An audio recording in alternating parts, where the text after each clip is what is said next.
Friend good evening everyone. देखिए हम पढ़ रहे हैं क्लास 6 में हिंदी सब्जेक्ट में पाठ 12 जिसका नाम है डॉक्टर होमी जहांगीर भाभा है ना। तो हम किनके बारे में जान रहे हैं? डॉक्टर होमी जहांगीर भाभा के बारे में जानेंगे। संसार के अनेक देशों में आजकल अणु शक्ति का खूब उपयोग किया जा रहा है। हमारे देश में भी अणु शक्ति का काफ़ी विकास हुआ है ना। तो अणु शक्ति का ये जो क्या है, जिसका उपयोग क्या है, एक अणु बम जिससे बनाया जाता है उसी के बारे में बताया गया है कि अणु शक्ति का विकास करने वाले प्रथम भारतीय वैज्ञानिक का नाम है डॉक्टर होमी जहांगीर भाभा। सबसे पहले अणु शक्ति का आविष्कार किसने किया था? डॉक्टर होमी जहांगीर भाभा ने। डॉक्टर होमी जहांगीर भाभा का जन्म 30 अक्टूबर सन 1919 को मुंबई के एक पढ़े लिखे संपन्न पारसी परिवार में हुआ था। उनके पिता का नाम श्री J.S. भाभा था। वे मुंबई के प्रसिद्ध बैरिस्टर थे। बैरिस्टर मतलब क्या थे? वहाँ के वकील थे। डॉक्टर भाभा बचपन से ही कुशाग्र बुद्धि के थे। विज्ञान की पढ़ाई के लिए उनके मन में बहुत रुचि थी। डॉक्टर भाभा के बारे में कहा जाता है कि उन्हें बचपन में नींद नहीं आती थी, वे प्रायः रोते रहते थे। उनके पिता को इसकी बहुत चिंता हुई। उन्होंने डॉक्टर से सलाह ली, लेकिन कोई समाधान न मिलने पर परेशान होकर उन्होंने एक उपाय खोजा जो कारगर सिद्ध हुआ। डॉक्टर भाभा के सामने ग्रामोफोन बजाया जाने लगा। ग्रामोफोन क्या है? जिसमें गाने चलते हैं ना। ये पुराने ज़माने में एक म्यूज़िक टाइप का रहता था, जैसे ये साउंड रहता है ना, स्पीकर, वैसे रहता था। और उसमें क्या होता था, गाने बजते रहते थे। वही क्या कहलाता है? ग्रामोफोन। ग्रामोफोन सुनकर उनका ध्यान बढ़ जाता और वे चुप हो जाते। इसका फल यह हुआ कि उन्हें संगीत से विशेष लगाव हो गया, जिससे वे आजीवन संगीत प्रेमी बने रहे। डॉक्टर होमी जहांगीर भाभा की प्रारंभिक पढ़ाई मुंबई के कैथेड्रल और जॉन केनन हाई स्कूल में हुई। वे पढ़ने में तेज तो थे ही।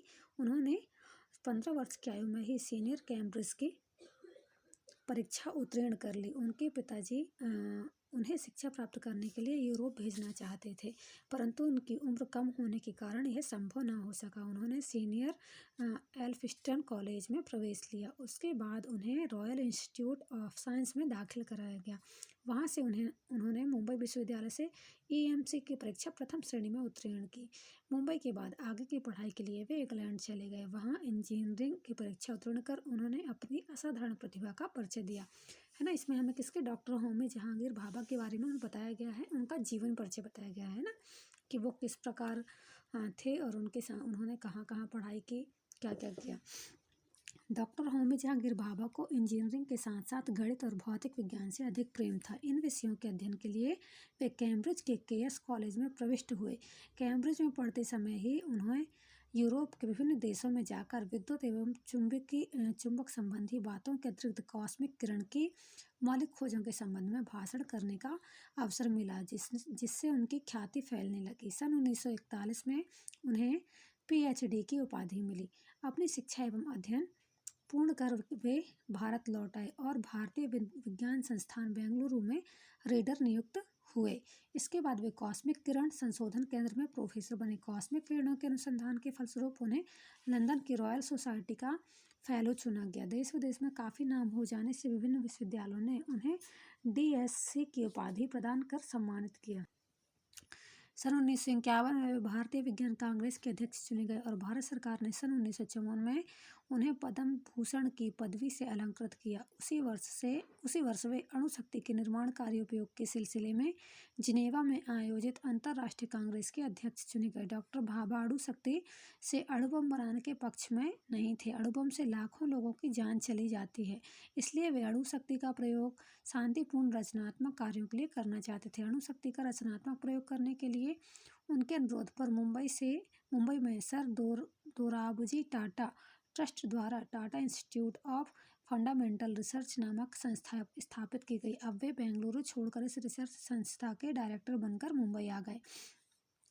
उन्होंने अपना सुझाव प्रस्तुत करते हुए उस ट्रस्ट को लिखा था, इस संस्था को स्थापित करके मैं भौतिक विज्ञान का एक सर्वोत्तम स्कूल चलाना चाहता हूँ। मैं चाहता हूँ कि आने वाले वर्षों में आणविक शक्ति के कार्यों के लिए भारत को दूसरों का मुंह ना ताकना पड़े। डॉक्टर भाभा अणु शक्ति कमीशन के अध्यक्ष रहे। वे भारत सरकार के अणु शक्ति विभाग के सचिव के साथ साथ अणु शक्ति शोध संस्थान ट्राम्बे के संचालन का काम भी देखते थे। ट्राम्बे का अणु शक्ति केंद्र उनकी एक महान कृति है। इसके निर्माण से भारत में वैज्ञानिक प्रगति का मार्ग खुल गया।